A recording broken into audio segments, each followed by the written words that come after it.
జై శ్రీమన్నారాయణ. మనం ఈరోజు తిరుప్పావళిలో 15వ పాసురం గురించి క్లుప్తంగా తెలుసుకుందాం. ఎల్లే ఇలం கிளியே இந்த முறங்குதியோ செல்ல நகை ஏர்மின் நங்கை மீர் போதழுகின்றேன் வல்லே உன் கட்டுரைகள் பண்டே உன் வாயறிதும் வள்ளீர்கள் நீங்களே நானேதான் ஆயுடுக ஒல்லே நீ போதாய் உனக்கின்ன வேறுடையை எல்லாரும் போந்தாரோ போந்தார் போந்தென்னிக்குள் వళ్ళానే కొంట్రానే మాత్తార్ మాత్త శిక్క విషయానే మాయనే పాడేలో రెంబావాయ్. ఈ రోజుటి పాసరమంతా బయట ఉన్న గోదాగోష్ఠికి లోపల ఉండే గోపికకి జరిగే సంభాషణలాగా ఉంటుంది. ఓ లేత చిలుక, ఇంకా నిద్రిస్తున్నావా ఏమిటి అని బయట ఉండే గోదాగోష్ఠి అంటారు. లోపల ఉండే గోపిక ఒకేసారిగా జిల్లుమని పిలవకండి, ఇదిగో వస్తున్నాను అని అంటుంది. బయట ఉండే గోదాగోష్ఠి ఓ మాట నేర్పరి మీ మాట తీరు నాకు తెలుసులే అని అంటారు.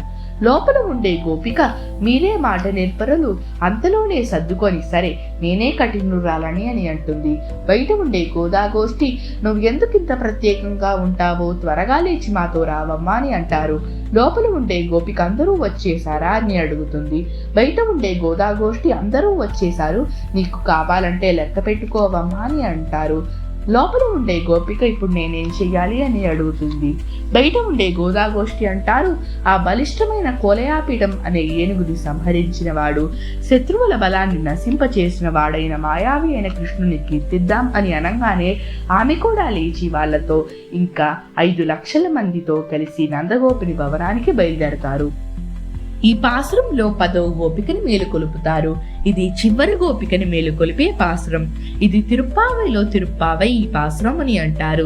నానేదా నాయుడుగా అనే దానికి అర్థం ఏమిటి అంటే, అషగీయ మనవాళ పెరుమాళ్ నాయనార్ తన ఆరాయరప్పటి తిరుప్పావై వ్యాఖ్యానంలో 29వ పాసురంలో భగవంతుడు ముందు మన భావన ఎలా ఉండాలో 29వ పాసురంలో గోదం అనుగ్రహించారు.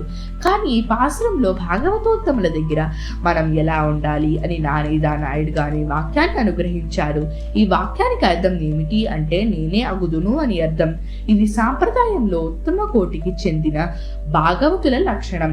పెద్దలెవరైనా మనలో ఒక దోషం ఉన్నట్టు నిర్ణయిస్తే ఆ దోషం మనలో లేకపోయినా అది లేనట్లు నిరూపించకుండా మనకి ఉన్నట్లే భావించాలి. ఇలాగే ఎవరు ప్రదర్శించారు అంటే భరతుడు శ్రీరామాయణంలో ప్రదర్శించారు. గోపికని సంబోధించడానికి గోదం ఇలం కిలియే అని కీర్తించింది. నామ సంకీర్తనలో భాగంగా మాయావి అని సంబోధించింది. ఈనాటి పాసరంలో ఆళ్వార్ తిరునగరి మరియు తిరువళ్ళిక్కేణి పార్థసారథి పెరుమాళ్ అని 2 దివ్య దేశాల్ని కీర్తించింది గోదమ్మ. ఈనాటి పాసరంలో తిరుప్పాణ ఆళ్వార్ని స్మరించుకోవాలి. ఈయన అమలనాది పిరాణ్ అనుగ్రహించారు.